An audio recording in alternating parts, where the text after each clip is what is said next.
NEET paper leak મુદ્દે દેશભરમાં વિદ્યાર્થીઓમાં ભારે રોષ યથાવત છે। ત્યારે હવે ગુજરાત કોંગ્રેસે આ મુદ્દે રાજ્યવ્યાપી આંદોલનનો શંખનાદ કર્યો છે।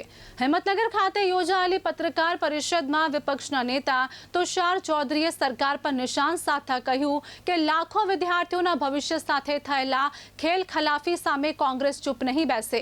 કોંગ્રેસ દ્વારા રાજ્યના તમામ જિલ્લા મથકો પર છાત્ર ગુંજ કાર્યક્રમ યોજી વિદ્યાર્થીઓ અને વાલીઓના અવાજને બુલંદ કરવામાં આવશે।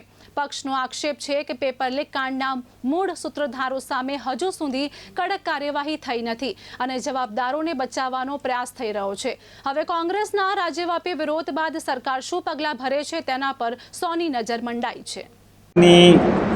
જનતા માટે અને ગુજરાતના વિદ્યાર્થીઓ માટે પેપર લીક થવું, પેપર ફૂટી જવું, પરીક્ષાઓ રદ થવી એ કોઈ હવે નવાઈની વાત રહી નથી।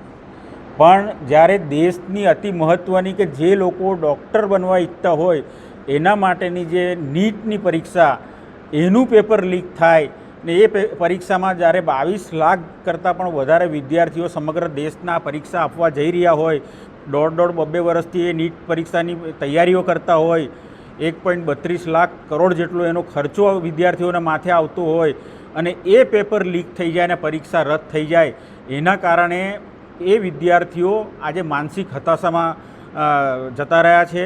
એમના પરિવારજનો પણ ચિંતિત છે અને વ્યથિત છે।